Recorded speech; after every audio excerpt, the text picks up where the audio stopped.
ಬಹಳ ವರ್ಷಗಳ ಹಿಂದೆ ಶಿವಪುರ ಎಂಬ ಗ್ರಾಮದಲ್ಲಿ ರಾಮು ಎಂಬ ರೈತನು ತನ್ನ ಹೆಂಡತಿ ಲಕ್ಷ್ಮಿಯ ಜೊತೆ ವಾಸಿಸುತ್ತಿದ್ದನು. ಅವನ ಬಳಿ 2 ಎಕರೆ ಜಮೀನು ಇತ್ತು. ಅದರಲ್ಲಿ ಕೃಷಿ ಮಾಡುತ್ತಿದ್ದನು. ಆ ಗ್ರಾಮದಲ್ಲಿ ಎಲ್ಲರೂ ಕೃಷಿಯ ಮೇಲೆಯೇ ಅವಲಂಬಿತರಾಗಿದ್ದರು.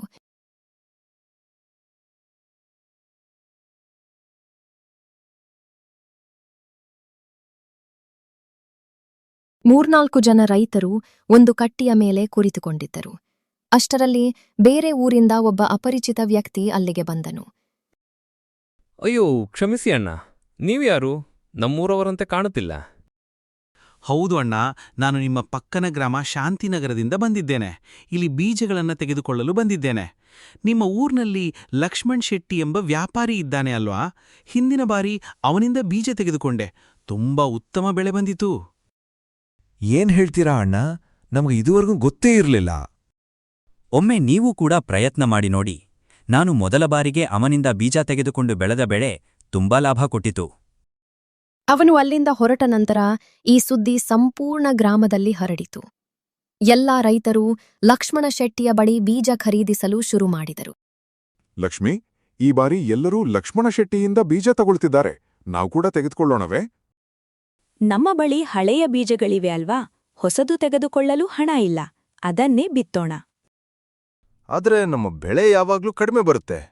ಹೊಸ ಬೀಜ ಹಾಕಿದ್ರೆ ಚೆನ್ನಾಗಿರ್ಬೋದು ಅಲ್ವಾ? ಹಣವೇ ಇಲ್ಲ. ಇದ್ದ ಹಣವನ್ನು ಕೂಡ ಖರ್ಚು ಮಾಡಿದ್ರೆ ಏನು? ಬೇಡ, ನಮ್ಮ ಹಳೆಯ ಬೀಜವೇ ಸಾಕು. ಅದನ್ನೇ ಹಾಕೋಣ.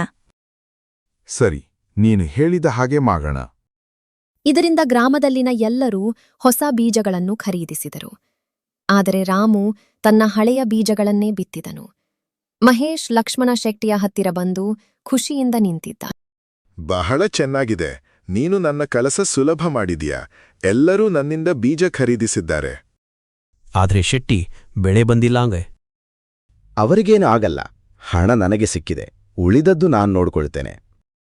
ಕೆಲವು ತಿಂಗಳುಗಳ ನಂತರ ಗ್ರಾಮದ ಎಲ್ಲ ರೈತರಿಗೆ ಬೆಳೆ ಬರದೇ ಹೋಗಿತು.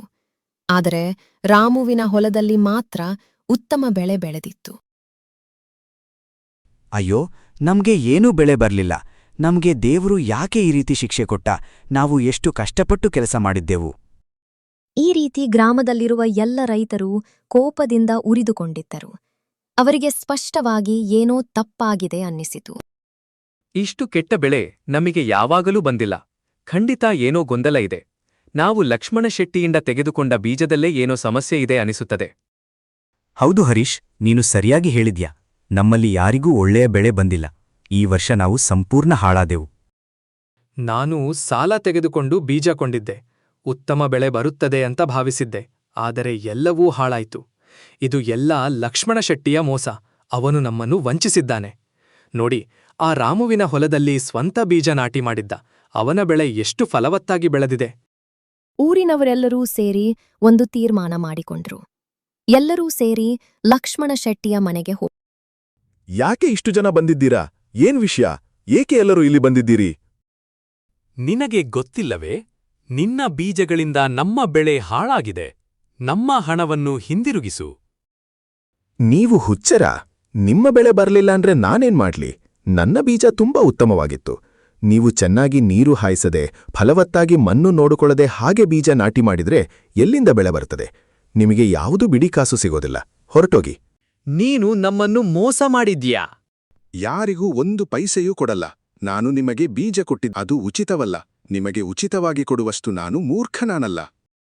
ಲಕ್ಷ್ಮಣ ಶೆಟ್ಟಿಯವರ ಮಾತನ್ನು ಕೇಳದೆ ರೈತರನ್ನೇ ಗದರಿಸಿ ಕಳುಹಿಸಿದನು. ಇದಕ್ಕೆ ವಿರುದ್ಧವಾಗಿ ರಾಮುವಿನ ಹೊಲದಲ್ಲಿ ಅತ್ಯುತ್ತಮ ಬೆಳೆ ಬೆಳೆದಿತ್ತು. ಲಕ್ಷ್ಮಿ, ಈ ವರ್ಷ ನಮ್ಮ ಬೆಳೆ ಅಸಾಧಾರಣವಾಗಿದೆ. ಇದು ನಿನ್ನ ಕಾರಣದಿಂದಲೇ. ನಾವು ಹಳೆಯ ಬೀಜ ಬಳಕೆ ಮಾಡಿದ್ದೇ ನಮಗೆ ಉಪಯೋಗವಾಯಿತು. ಇಲ್ಲದಿದ್ದರೆ ನಾವು ಕೂಡ ಮೋಸ ಹೋಗುತ್ತಿದ್ದೆವು. ಹೌದು, ಎಲ್ಲಾ ಜನರು ಲಕ್ಷ್ಮಣ ಶೆಟ್ಟಿಯಿಂದ ಬೀಜ ತೆಗೆದುಕೊಂಡರು. ಆದ್ದರಿಂದ ಅವರ ಬೆಳೆ ಹಾಳಾಯಿತು. ರಾಮು ಮತ್ತು ಲಕ್ಷ್ಮಿ ತಮ್ಮ ಭಾಗ್ಯಕ್ಕೆ ಸಂತೋಷಪಟ್ಟರು. ನನ್ನ ಬಳಿ ಒಂದು ಯೋಚನೆ ಇದೆ. ಠಗಪುರ ಎಂಬ ಊರಲ್ಲಿ ಗೋಧಿ ಹೆಚ್ಚು ಬೆಲೆಗೆ ಮಾರಾಟವಾಗ್ತಿದೆ ಅಂತ ಕೇಳಿದೆ. ನಾನು ಕೂಡ ಅಲ್ಲಿ ಹೋಗಿ ಏನು ಮಾರಾಟ ಮಾಡಿದ್ರೆ ಹೆಚ್ಚಿನ ಆದಾಯ ಸಂಪಾದಿಸಬಹುದು? ಅಲ್ಲಿ ಮೋಹನ್ ಮಾವ ಇದ್ದಾನೆ. ನಾನು ಅಲ್ಲಿ ಹೋಗಿ ಮಾರಾಟ ಮಾಡಬಹುದು. ಹೋಗಿ, ಆದ್ರೆ ಜಾಗ್ರತೆ ಇರಬೇಕು. ಆ ಊರು ಸ್ವಲ್ಪ ವಿಚಿತ್ರ, ಅಲ್ಲಿ ಕಳ್ಳರು ಹೆಚ್ಚು. ಚಿಂತಿಸಬೇಡ, ನಾನು ಮೊದಲು ಒಬ್ಬನೇ ಹೋಗಿ ಒಪ್ಪಂದ ಮಾಡ್ಕೊಂಡು ಬರ್ತೇನೆ. ಆಯ್ತು ರೀ, ನೀವು ನಾಳೆನೇ ಹೋಗ್ಬೇಕು. ಮುಂದಿನ ದಿನ ರಾಮು ತನ್ನ ಎತ್ತುಗಳನ್ನು ಕಟ್ಟಿಕೊಂಡು ಥಗಪುರಕ್ಕೆ ಹೊರಟನು. ಗ್ರಾಮದ ಹೊರಗೆ ಅವನಿಗೆ ಜಗನ್ ಎಂಬ ವ್ಯಕ್ತಿ ಎದುರಾದನು. ನೀನು ಯಾರು? ಈ ಊರನವನಂತೆ ಕಾಣುತ್ತಿಲ್ಲ. ಎಲ್ಲಿಗೆ ಹೊರಟಿರುವೆ? ನಾನು ಶಿವಪುರದಿಂದ ಬಂದಿದ್ದೇನೆ. ನನ್ನ ಬೆಳೆ ಮಾರಾಟ ಮಾಡಲು ಬಂದಿದ್ದೇನೆ. ಅಷ್ಟು ದೂರದಿಂದ ಬೆಳೆ ಮಾರಲು ಬಂದೆಯಾ? ನೀನು ತುಂಬಾ ಮೂರ್ಖನಂತೆ ಕಾಣುತ್ತೀಯ. ಥಗಪುರ ಗ್ರಾಮದಲ್ಲಿ ರಾಮುಗೆ ಏನು ನಡೆಯುತ್ತಿದೆ ಎಂಬುದು ಅರ್ಥವಾಗದೆ ಗೊಂದಲವಾಗುತ್ತಿತ್ತು. ಏನು ಅಣ್ಣ, ನಿಜವಾಗಿಯೂ ಇಲ್ಲಿ ಗೋಧಿಗೆ ಹೆಚ್ಚು ಬೆಲೆ ಸಿಗ್ತದೆ ಅಂತ ಯಾರು ಹೇಳಿದ್ರು? ಇಲ್ಲಿ ಪ್ರತಿಯೊಬ್ಬರ ಮನೆಯಲ್ಲೂ ಗೋಧಿ ತುಂಬಾ ಇದೆ. ಯಾರಾದ್ರೂ ನಿನ್ನಿಂದ ಏಕೆ ಖರೀದಿಸ್ತಾರೆ? ಏನ್ ಹೇಳ್ತೀಯ ಅಣ್ಣ? ನಾನ್ ಕೇಳಿದ್ದೇ ಇಲ್ಲಿ ಬರ ಬಂದಿದೆ ಅಂತ, ಅದ್ರಿಂದ ಗೋಧಿ ಇಲ್ಲ ಅಂತ ಹೇಳಿದ್ರು. ನಿನಗೆ ಯಾರೋ ತಪ್ಪು ಮಾಹಿತಿ ಕೊಟ್ಟಿದ್ದಾರೆ. ಆದ್ರೆ ಚಿಂತೆ ಬೇಡ, ನಾನು ನಿನ್ನ ಗೋಧಿ ತೆಗೆದುಕೊಳ್ಳುತ್ತೇನೆ. ನಿಜವಾಗ್ಲೂ ತೆಗೆದುಕೊಳ್ಳುತ್ತೀರಾ ಅಣ್ಣ? ಹೌದು, ಆದರೆ ಒಂದು ಷರತ್ತಿದೆ. ನಿನ್ನ ಗೋಧಿಯ ತೂಕಕ್ಕೆ ಸಮನಾವಾದ ಯಾವುದಾದರೂ ವಸ್ತುವನ್ನು ನಾನು ನಿನಗೆ ಕೊಡುತ್ತೇನೆ. ಇದು ಒಂದು ಒಳ್ಳೆಯ ಒಪ್ಪಂದದಂತೆ ಇದೆ. ನಾನು ಯೋಚಿಸಿ ಹೇಳ್ತೇನೆ ಅಣ್ಣ. ರಾಮು ತನ್ನ ಗೋಧಿಯನ್ನು 2 ದಿನಗಳ ನಂತರ ತರುವುದಾಗಿ ಹೇಳಿದನು. ಜಗನ್ ಮನಸ್ಸಿನಲ್ಲಿ ಲೆಕ್ಕ ಹಾಕಿಕೊಂಡನು. ಇವನು ನನ್ನ ಮಾತಿಗೆ ಬಿದ್ದಿದ್ದಾನೆ. ಉತ್ತಮ ಅವಕಾಶ ಸಿಕ್ಕಿದೆ. ಕಡಿಮೆ ಬೆಲೆಗೆ ತೆಗೆದು ಹೆಚ್ಚಿನ ದರಕ್ಕೆ ಮಾರಬಾರದು. ನಾವು ಈ ಒಪ್ಪಂದವನ್ನು ಬರವಣಿಗೆಯಲ್ಲಿ ಮಾಡೋಣ. ಆಗ ನೀನು ಅಥವಾ ನಾನು ಯಾರೂ ಮಾತು ಬದಲಾಯಿಸೋದಾಗೋದಿಲ್ಲ. ಹೌದು, ಅದು ಸರಿಯೇ. ನನಗೂ ಒಪ್ಪಿಗೆ ಇದೆ. ಇಬ್ಬರೂ ಬರವಣಿಗೆ ಒಪ್ಪಂದ ಮಾಡಿಕೊಂಡ್ರು. ಜಗನ್ ರಾಮುವಿಂದ ಸಹಿ ತೆಗೆದುಕೊಂಡು ತುಂಬಾ ಸಂತೋಷಪಟ್ಟನು. ಸರಿ, 2 ದಿನಗಳ ನಂತರ ಗೋಧಿ ತಂದುಕೊಡು. ಜಗನ್ ಅಲ್ಲಿಂದ ಹೊರಟನು. ರಾಮು ಯೋಚಿಸಿದನು, ನನ್ನ ಕೆಲಸ ಮುಗಿದೋಯ್ತು ಎಂದು. ಅವನು ತನ್ನ ಮಾವ ಮೋಹನ್ ಅವರ ಮನೆಗೆ ಹೋಗಲು ಹೊರಟನು. ರಸ್ತೆಯಲ್ಲಿ ಅವನಿಗೆ ಒಂದು ವಿಚಿತ್ರ ವ್ಯಕ್ತಿ ಎದುರಾದನು. ಓಯ್, ನನ್ ಬುದ್ಧಿ ತಂದಿದೆಯೇಲ? ಏನು? ನೀನ್ ಯಾರು? ನಾನು ನಿನ್ನ ಬುದ್ಧಿ ಏಕೆ ತರುವೆ? ಸುಳ್ಳು ಹೇಳಬೇಡ. ನೀನು ನನ್ನ ಬುದ್ಧಿ ತೆಗೆದುಕೊಂಡಿದ್ದೀಯಾ? ಅದನ್ನು ಹಿಂತಿರುಗಿಸು. ನೀನು ನಿಜವಾಗಿಯೂ ಹುಚ್ಚನಾ? ಯಾರಾದ್ರೂ ಬುದ್ಧಿ ಕದ್ದುಕೊಳ್ಳಬಹುದನಾ? ನಾನು ನಿನ್ನನ್ನು ಹೋಗಲು ಬಿಡಲ್ಲ. ಮೊದಲು ನನ್ನ ಬುದ್ಧಿ ಕೊಡು. ರಾಮುವಿಗೆ ತಲೆ ಕೆಟ್ಟಂತಾಯ್ತು. ಅವನು ಗ್ರಾಮಸ್ಥರನ್ನು ಕರೆದನು. ಆದರೆ ಅಲ್ಲಿ ಬಂದವನು ಕೂಡ ವಿಚಿತ್ರ ವ್ಯಕ್ತಿ. ಇವನು ನನ್ನ ಲೋಹದ ಅಂಗಿ ತೆಗೆದುಕೊಂಡಿದ್ದ. ಏನು? ಲೋಹದ ಅಂಗಿ ಅಂಟದ್ದು ಇರುತ್ತಾ? ನೀವೆಲ್ಲರೂ ಹುಚ್ಚರಾಗಿದ್ದೀರಾ? ನನ್ನ ಲೋಹದ ಅಂಗಿ ಹಿಂತಿರುಗಿಸು. ನನಗೆ ನೀವು ಯಾರೂ ಗೊತ್ತಿಲ್ಲ. ನಾನು ಮೊದಲ ಬಾರಿ ಇಲ್ಲಿ ಬಂದಿದ್ದೇನೆ. ರಾಮು ಸಂಪೂರ್ಣ ಗೊಂದಲಕ್ಕೊಳಗಾದನು. ಅವನಿಗೆ ಇದು ವಿಚಿತ್ರ ಗ್ರಾಮ ಎಂದು ಅರ್ಥವಾಗತೊಡಗಿತು. ಗ್ರಾಮಸ್ಥರು ರಾಮುವನ್ನು ಬಿಡಲು ಸಿದ್ಧರಾಗಿರಲಿಲ್ಲ. ಪರಿಸ್ಥಿತಿ ತುಂಬಾ ಗಂಭೀರವಾಗಿತ್ತು. ಬಿಡಿ, ನಾನು ಯಾವುದೂ ತೆಗೆದುಕೊಂಡಿಲ್ಲ. ದಯವಿಟ್ಟು ನನ್ನನ್ನು ಹೋಗಲು ಬಿಡಿ. ಹೀಗೆ ಬಿಡೋದಿಲ್ಲ. ನಮ್ಮ ವಸ್ತುಗಳನ್ನ ಹಿಂತಿರುಗಿಸು. ಇಲ್ಲದಿದ್ರೆ ಅದರ ಹಣ ಕೊಡಬೇಕು. ನಾನು ನಿಮ್ಮ ಯಾವ ವಸ್ತುವನ್ನೂ ತೆಗೆದುಕೊಂಡಿಲ್ಲ. ಹಣ ಯಾಕೆ ಕೊಡಬೇಕು? ಇವನು ಸುಳ್ಳು ಹೇಳುತ್ತಿದ್ದಾನೆ. ನನ್ನ ಬುದ್ಧಿ ಕದ್ದಿದ್ದಾನೆ. ಮತ್ತು ನನ್ನ ಲೋಹದ ಅಂಗಿಯನ್ನೂ ಕದ್ದಿದ್ದಾನೆ. ಗ್ರಾಮಸ್ಥರು ಅವರ ಮಾತಿಗೆ ಬೆಂಬಲ ನೀಡಿ ರಾಮುವನ್ನು ಒತ್ತಾಯಿಸಿದರು. ನೀವು ಎಲ್ಲರೂ ಹುಚ್ಚರ. ನನ್ನ ಬಳಿ ಏನೂ ಇಲ್ಲ. ನಾನು ಈಗ ಹೋಗಬೇಕು. ಇವನನ್ನು ಹೊಡೆದು ಬಿಡಿ. ಇವನು ನಮ್ಮ ಮಾತು ಕೇಳುತ್ತಿಲ್ಲ. ಅಷ್ಟರಲ್ಲಿ ಮೋಹನ್ ಮಾವ ಅಲ್ಲಿಗೆ ಬಂದ್ರು. ನಿಲ್ಲಿ, ಇವನನ್ನು ಹೊಡೆಯಬೇಡಿ. ಇವನು ನಮ್ಮವನು. ಇವನು ಏನು ಮಾಡಿದ್ದಾನೆ? ಇವನು ನನ್ನ ಬುದ್ಧಿ ಕದ್ದಿದ್ದಾನೆ ಮತ್ತು ಇವನ ಲೋಹದ ಅಂಗಿಯನ್ನು ಕದ್ದಿದ್ದಾನೆ. ನಮಗೆ ನಮ್ಮ ವಸ್ತು ಬೇಕು. ಇಲ್ಲದಿದ್ದರೆ ಹಣ ಕೊಡಲಿ. ಮೋಹನ್ ಮಾವ ಎಲ್ಲವನ್ನೂ ಅರ್ಥ ಮಾಡ್ಕೊಂಡ್ರು. ಸರಿ, ನಿಮಗೆ ನಿಮ್ಮ ವಸ್ತುಗಳು ಸಿಗುತ್ತವೆ. ಸ್ವಲ್ಪ ಸಮಯ ಕೊಡಿ. ನನ್ನ ಮಾತಿನ ಮೇಲೆ ಇವನನ್ನು ಬಿಡಿ. ಸರಿ, ನಿಮ್ಮ ಮಾತಿಗೆ ನಾವು 2 ದಿನ ಸಮಯ ಕೊಡುತ್ತೇವೆ. ಇಲ್ಲದಿದ್ದರೆ ಪಂಚಾಯತ್ನಲ್ಲಿ ತೀರ್ಪು ಕೊಡುತ್ತೇವೆ. ಗ್ರಾಮಸ್ಥರು ಅಲ್ಲಿಂದ ಹೊರಟ್ರು. ಮೋಹನ್ ಮಾವ ರಾಮುವನ್ನು ಮನೆಗೆ ಕರೆದುಕೊಂಡು ಹೋದ್ರು. ರಾಮು, ನೀನು ಇವರ ಮಾತಿಗೆ ಹೇಗೆ ಬಿದ್ದೆ? ನೇರವಾಗಿ ನನ್ನ ಮನೆಗೆ ಬರಲಿಲ್ಲವೇ? ಮಾವ, ನಾನು ನಿಮ್ಮ ಮನೆಗೆ ಬರ್ತಿದ್ದೆ. ಆದ್ರೆ ದಾರಿಯಲ್ಲಿ ಇವರು ನನ್ನನ್ನು ತಡೆದು ಮೋಸ ಮಾಡಿದ್ರು. ಇಂದು ನೀವು ಬರ್ಲಿಲ್ಲ ಅಂದ್ರೆ ಏನಾಗುತ್ತಿತ್ತೋ ಗೊತ್ತಿಲ್ಲ. ಮಾವ, ಈ ಊರು ತುಂಬಾ ವಿಚಿತ್ರವಾಗಿದೆ. ರಾಮು, ಇದು ಠಗಪುರ, ಮೋಸಗಾರರ ಊರು. ಇಲ್ಲಿ ಹೊರಗಿನಿಂದ ಬಂದವರನ್ನು ಮೋಸ ಮಾಡ್ತಾರೆ. ನಾನು ನಿನಗೆ ಮುಂಚೇ ಹೇಳಿದ್ದೆ, ನೇರವಾಗಿ ನನ್ನ ಮನೆಗೆ ಬಾ ಅಂತ. ಮಾವ, ನನ್ನ ತಪ್ಪಾಗಿದೆ. ನಾನು ನಿಮ್ಮ ಮಾತು ಕೇಳಬೇಕಿತ್ತು. ದಾರಿಯಲ್ಲಿ ನನಗೆ ಜಗನ್ ಎಂಬವನು ಸಿಕ್ಕನು. ಅವನು ಹೇಳಿದನು ಇಲ್ಲಿ ಗೋಧಿಗೆ ಬೆಲೆ ಕಡಿಮೆ ಅಂತ. ಆದರೆ ಅವನು ನನ್ನ ಸಂಪೂರ್ಣ ಬೆಳೆ ತೆಗೆದುಕೊಳ್ಳಲು ಸಿದ್ಧನಾದ. ಬದಲಾಗಿ ತೂಕಕ್ಕೆ ಸಮಾನವಾದ ಯಾವುದಾದರೂ ವಸ್ತು ಕೊಡುತ್ತೇನೆ ಅಂದ. ಏನು, ನೀನು ಜಗನ್ ಜೊತೆ ಬರವಣಿಗೆ ಒಪ್ಪಂದ ಮಾಡಿಕೊಂಡೆಯಾ? ನಿನಗೆ ಗೊತ್ತಿಲ್ಲವೇ, ಇಲ್ಲಿ ಗೋಧಿಗೆ ಬೆಲೆ ಆಕಾಶ ಮುಟ್ಟುತ್ತಿದೆ. 4 ಪಟ್ಟು ಹೆಚ್ಚು ದರ ಇದೆ. ಮಾವ, ನನಗೆ ಗೊತ್ತಿರ್ಲಿಲ್ಲ. ಅವನ ಮಾತಿಗೆ ಬಿದ್ದೆ. ಅವನು ಹೇಳಿದಂತೆ ಬರವಣಿಗೆ ಒಪ್ಪಂದ ಮಾಡ್ಕೊಂಡೆ. ಈಗ ಅರ್ಥವಾಗ್ತಿದೆ ಅವನು ಏಕೆ ಹಾಗೆ ಹೇಳಿದ್ನು. ಈಗ ರಾಮುಗೆ ತನ್ನ ತಪ್ಪಿನ ಅರಿವು ಆಯಿತು. ಅವನು ದೊಡ್ಡ ಮೋಸಕ್ಕೆ ಸಿಕ್ಕಿಬಿದ್ದಿದ್ದಾನೆ ಎಂಬುದು ಸ್ಪಷ್ಟವಾಯಿತು. ರಾಮು ತನ್ನ ತಪ್ಪನ್ನು ಒಪ್ಪಿಕೊಂಡು ತುಂಬ ಕಳವಳಗೊಂಡಿದ್ದನು. ಮಾವ, ನಾನು ನನ್ನ ಮಾತಿನಿಂದ ಹಿಂದಕ್ಕೆ ಸರಿಯದಂತೆ ಅವನು ಬರವಣಿಗೆ ಒಪ್ಪಂದ ಮಾಡಿಸಿಕೊಂಡ. ಈಗ ನಾನೇನ್ ಮಾಡ್ಲಿ? ನಾನು ಸಂಪೂರ್ಣವಾಗಿ ಸಿಕ್ಕಿಬಿದ್ದಿದ್ದೇನೆ. ಚಿಂತಿಸಬೇಡ ರಾಮು, ನನಗೆ ಒಂದು ಉಪಾಯ ಗೊತ್ತಿದೆ. ಏನ್ ಮಾಡಬೇಕು ಮಾವ? ಇಂದು ರಾತ್ರಿ ನಾನು ಹೇಳುವ ಜಾಗಕ್ಕೆ ಹೋಗು. ಮುಖವನ್ನು ಒಂದು ಬಟ್ಟೆಯಿಂದ ಕಟ್ಟಿ ಮುಚ್ಚಿಕೊಳ್ಳು. ಎಲ್ಲಿ ಹೋಗ್ಬೇಕು ಮಾಹ? ಈ ಊರಿನ ಎಲ್ಲಾ ಮೋಸಕಾರರಿಗೂ ಒಬ್ಬ ನಾಯಕ ಇದ್ದಾನೆ. ಅವನು ದೊಡ್ಡ ಕುತಂತ್ರಿ. ಎಲ್ಲರೂ ಅವನ ಮಾತಿನಂತೆ ಕೆಲಸ ಮಾಡ್ತಾರೆ. ಅವನು ಅವರಿಗೆ ಹೇಗೆ ಅನ್ಯರನ್ನು ಮೋಸ ಮಾಡಬೇಕು ಎಂದು ಕಲಿಸುತ್ತಾನೆ. ಪ್ರತಿದಿನ ರಾತ್ರಿ ಎಲ್ಲರೂ ಅವನ ಬಳಿಗೆ ಹೋಗುತ್ತಾರೆ. ನೀನು ಕೂಡ ಮುಖ ಮುಚ್ಚಿಕೊಂಡು ಅವರ ಜೊತೆ ಹೋಗು. ಏನನ್ನೂ ಮಾತಾಡಬೇಡ, ಕೇವಲ ಕೇಳುತ್ತಿರು. ನಿನ್ನ ಸಮಸ್ಯೆಗೆ ಪರಿಹಾರ ಸಿಗಬಹುದು. ನನಗೆ ಭಯವಾಗುತ್ತಿದೆ ಮಾವ. ಯಾರಾದರೂ ಗುರುತಿಸಿದರೆ? ಯಾರೂ ಗುರುತಿಸುವುದಿಲ್ಲ. ಅಲ್ಲಿ ಎಲ್ಲರೂ ಮುಖ ಮುಚ್ಚಿಕೊಂಡೇ ಹೋಗುತ್ತಾರೆ. ಸರಿ ಮಾವ, ನಾನು ಹೋಗ್ತೇನೆ. ರಾತ್ರಿಯಾಗುತ್ತಿದ್ದಂತೆ ರಾಮು ಮುಖ ಮುಚ್ಚಿಕೊಂಡು ಆ ಸ್ಥಳಕ್ಕೆ ಹೋದನು. ಅವನು ಹೊರಗಡೆಯಿಂದಲೇ ಎಲ್ಲ ಮಾತುಗಳನ್ನು ಕೇಳತೊಡಗಿದನು. ಅಲ್ಲಿ ಜಗನ್ ಮತ್ತು ಇತರರು ತಮ್ಮ ನಾಯಕನ ಮುಂದೆ ನಿಂತಿದ್ದರು. ಮಾಲೀಕ್, ಇಂದು ನಾನು ದೊಡ್ಡ ಕೆಲಸ ಮಾಡಿದ್ದೇನೆ. ಒಬ್ಬ ಮೂರ್ಖನನ್ನು ಮೋಸ ಮಾಡಿದ್ದೇನೆ. ಹೇಳು, ಏನ್ ಮಾಡಿದೀಯಾ? ಒಬ್ಬ ರೈತನನ್ನು ನಂಬಿಸಿ ಅವನ ಸಂಪೂರ್ಣ ಗೋಧಿಯನ್ನು ತೆಗೆದುಕೊಂಡಿದ್ದೇನೆ. ಅವನಿಗೆ ಇಲ್ಲಿ ಬೆಲೆ ಕಡಿಮೆ ಅಂತ ಹೇಳಿ ಮೋಸ ಮಾಡಿದೆ. ಅದೊಂದು ದೊಡ್ಡ ಕೆಲಸ. ಇಲ್ಲಿ ಗೋಧಿಗೆ 4 ಪಟ್ಟು ಬೆಲೆ ಇದೆ. ನಾವು ಅದನ್ನ ದುಬಾರಿ ದರಕ್ಕೆ ಮಾರಬಹುದು. ಆದರೆ ಅವನಿಗೆ ನೀನು ಏನು ಕೊಡುವುದಾಗಿ ಹೇಳಿದ್ದೀಯಾ? ಅವನ ಗೋಧಿಯ ತೂಕಕ್ಕೆ ಸಮಾನವಾದ ಯಾವುದಾದರೂ ವಸ್ತು ಕೊಡುತ್ತೇನೆಂದಿದ್ದೇನೆ. ಮೂರ್ಖನೇ, ಏಕೆ ಅಂಥ ಮಾತು ಹೇಳಿದೆ?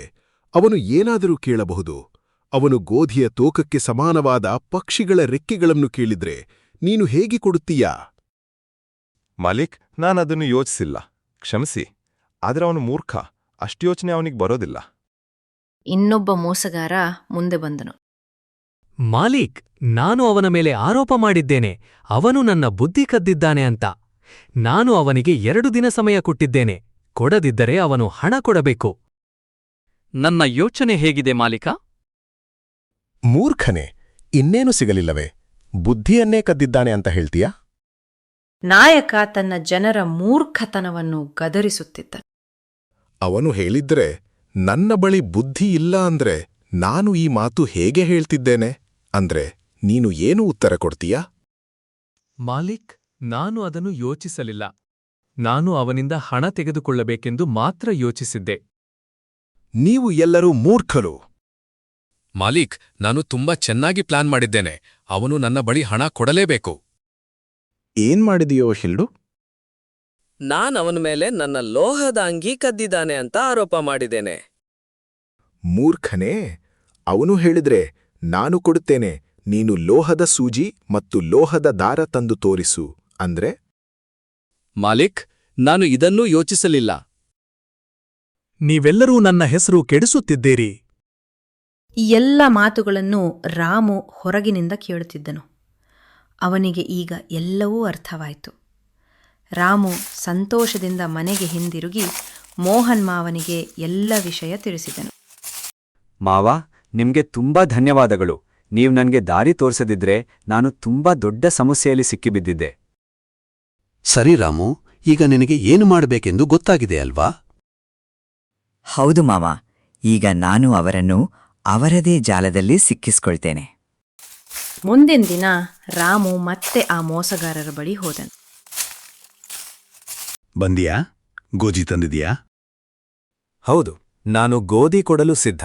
ಆದ್ರೆ ನನ್ನ ಷರತ್ತು ನೆನಪಿದೆಯಾ? ಹೌದು, ಗೋಧಿಯ ತೂಕಕ್ಕೆ ಸಮಾನವಾದ ಯಾವುದಾದರೂ ವಸ್ತು ಕೊಡ್ತೇನೆ. ಸರಿ, ನನಗೆ ಗೋಧಿಯ ತೂಕಕ್ಕೆ ಸಮಾನವಾದ ಪಕ್ಷಿಗಳ ರೆಕ್ಕೆಗಳು ಬೇಕು.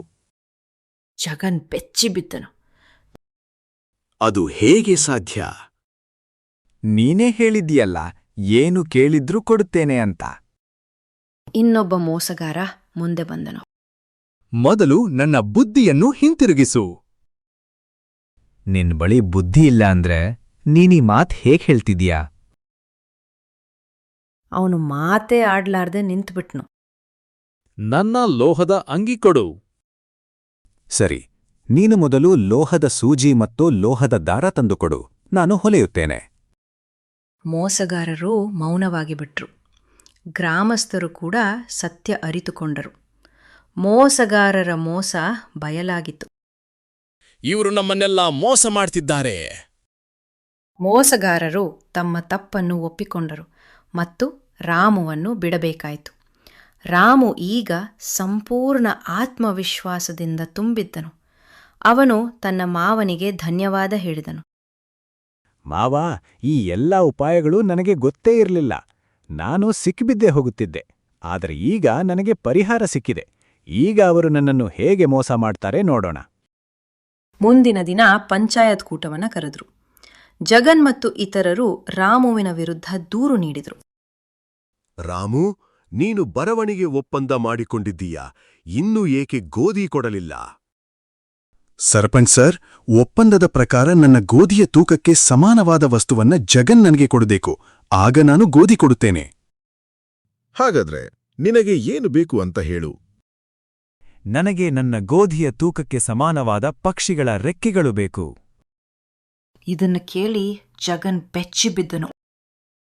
ಅಯ್ಯೋ, ಇದು ಮಾಲಿಕ್ ಹೇಳಿದ್ದೇ ಮಾತು. ಈಗ ನಾನು ಏನು ಮಾಡಲಿ? ಜಗನ್, ರಾಮು ಸರಿ ಹೇಳುತ್ತಿದ್ದಾನೆ.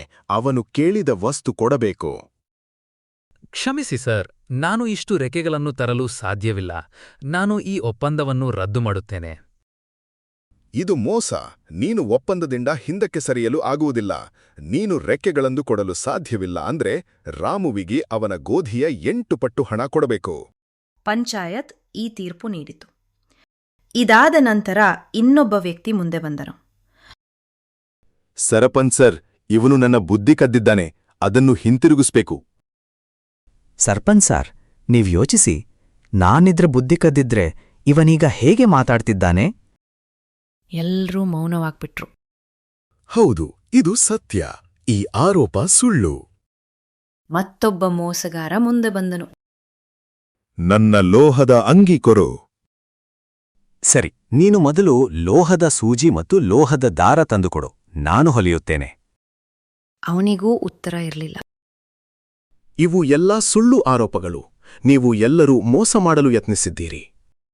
ಪಂಚಾಯತ್ ಎಲ್ಲ ಮೋಸಗಾರರನ್ನ ಗದರಿಸ್ತು. ಇನ್ನು ಮುಂದೆ ಇಂತಹ ಮೋಸ ಮಾಡಿದ್ರೆ ಕಠಿಣ ಶಿಕ್ಷೆ ಕೊಡಲಾಗುತ್ತದೆ. ರಾಮು ತನ್ನ ಬುದ್ಧಿಯಿಂದ ದೊಡ್ಡ ಸಂಕಷ್ಟದಿಂದ ತಪ್ಪಿಸಿಕೊಂಡನು. ಪಂಚಾಯತ್ ಮುಂದೆ ರಾಮು ಶಾಂತವಾಗಿ ತನ್ನ ಮಾತು ಮುಂದುವರಿಸಿದನು. ಸರಪಂಚೆ, ನಾನಿದರ ಬುದ್ಧಿ ಕದ್ದಿದ್ರೆ ಇದರ ಬಳಿ ಬುದ್ಧಿ ಇಲ್ಲದಿರಬೇಕು. ಆದರೆ ಇದು ಇಲ್ಲಿ ನಿಂತು ಬುದ್ಧಿ ಬಗ್ಗೆ ಮಾತನಾಡ್ತಿದೆ. ಅಂದ್ರೆ ಇದರ ಬಳಿ ಈಗಾಗಲೇ ಬುದ್ಧಿ ಇದೆ.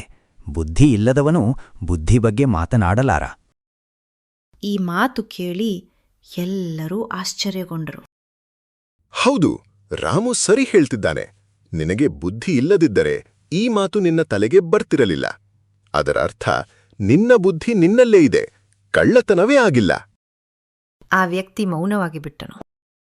ನಿನಗೂ ಶಿಕ್ಷೆ ಖಚಿತ. ಇದಾದ ನಂತರ 3ನೇ ವ್ಯಕ್ತಿ ಮುಂದೆ ಬಂದನು. ಸರಪಂಚ್ ಸರ್, ಇವನು ನನ್ನ ಲೋಹದ ಅಂಗಿ ಕದ್ದಿದ್ದಾನೆ.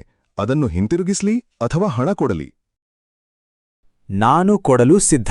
ಆದರೆ ನೀನು ಮೊದಲು ಲೋಹದ ಸೂಜಿ ಮತ್ತು ಲೋಹದ ದಾರ ತಂದುಕೊಡು. ಲೋಹದ ಅಂಗಿ ಅದರಿಂದಲೇ ಹೊಲೆಯಬೇಕು. ಇದನ್ನು ಕೇಳಿ ಆ ವ್ಯಕ್ತಿ ಗಾಬರಿಯಾದನು. ನಾವಿವನನ್ನ ಮೂರ್ಖ ಅಂತ ಭಾವಿಸಿದ್ದೇವೆ, ಆದರೆ ಇವನು ನಮ್ಮನ್ನೇ ಮೋಸ ಮಾಡಿದ. ಏನು ಯೋಚಿಸ್ತಿದ್ದೀಯಾ? ರಾಮು ಕೇಳಿದದ್ದು ತಂದುಕೊಡು, ಆಗ ನಿನಗೆ ಅಂಗಿ ಸಿಗುತ್ತದೆ. ಕ್ಷಮಿಸಿ ಸರ್, ಲೋಹದ ದಾರ ಎಲ್ಲಿಂದ ತರಲಿ? ಅದು ಸಾಧ್ಯವೇ ಇಲ್ಲ. ಲೋಹದ ದಾರ ಇಲ್ಲ ಅಂದ್ರೆ ಲೋಹದ ಅಂಗಿ ಹೇಗಿತ್ತು? ಅವನಿಗೆ ಉತ್ತರ ಇರಲಿಲ್ಲ. ಅವನು ತಲೆ ತಗ್ಗಿಸಿ ನಿಂತನು. ನೀವು ಮೂವರು ಒಬ್ಬ ಸಾದಾ ಮನುಷ್ಯನನ್ನು ಮೋಸ ಮಾಡಲು ಯತ್ನಿಸಿದ್ದೀರಿ. ನಿಮ್ಮಂತಹವರು ನಮ್ಮ ಊರಿನ ಹೆಸರು ಕೆಡಿಸುತ್ತಿದ್ದಾರೆ. ನಿಮ್ಮ ಮೂವರನ್ನು ಈ ಗ್ರಾಮದಿಂದ ಹೊರಹಾಕಲಾಗುತ್ತದೆ. ಮತ್ತೆ ಕಂಡುಬಂದರೆ ಕಠಿಣ ಶಿಕ್ಷೆ. ಮೋಸಗಾರರು ನಾಚಿಕೆ ಪಟ್ಟು ಊರಿನಿಂದ ಹೊರಟ್ರು. ರಾಮುಗೆ ನ್ಯಾಯ ಸಿಕ್ಕಿತು. ಅವನಿಗೆ ಅವನ ಗೋಧಿಯ 8 ಪಟ್ಟು ಹಣ ದೊರೆಯಿತು. ಮಾವನ ಸಲಹೆಯಿಂದ ನಾನು ಉಳಿದಿದ್ದೇನೆ. ರಾಮು ಮನೆಗೆ ಹೋಗಿ ತನ್ನ ಹೆಂಡತಿ ಲಕ್ಷ್ಮಿಗೆ ಎಲ್ಲ ವಿಷಯ ತಿಳಿಸಿದನು. ರಾಮು ಮತ್ತು ಲಕ್ಷ್ಮಿ ಸಂತೋಷದಿಂದ ಜೀವನ ನಡೆಸಿದರು. ಚಾಣಾಕ್ಷತನ ಮತ್ತು ಧೈರ್ಯ ಇದ್ದರೆ ಯಾವುದೇ ಮೋಸದಿಂದ ತಪ್ಪಿಸಿಕೊಳ್ಳಬಹುದು. ಈ ಕಥೆ ನಿಮಗೆ ಇಷ್ಟವಾದರೆ ಲೈಕ್ ಮಾಡಿ, ಸ್ನೇಹಿತರ ಜೊತೆ ಹಂಚಿಕೊಳ್ಳಿ, ನಮ್ಮ ಚಾನಲ್ಗೆ ಸಬ್ಸ್ಕ್ರೈಬ್ ಮಾಡಿ, ಬೆಲ್ ಐಕಾನ್ ಒತ್ತಿ ಇನ್ನಷ್ಟು ಹೊಸ ಕಥೆಗಳನ್ನು ತಪ್ಪದೇ ನೋಡಿ. ನಿಮ್ಮ ಅಭಿಪ್ರಾಯ ಕಾಮೆಂಟ್ಸ್ನಲ್ಲಿ ತಿಳಿಸಿ. ಧನ್ಯವಾದ.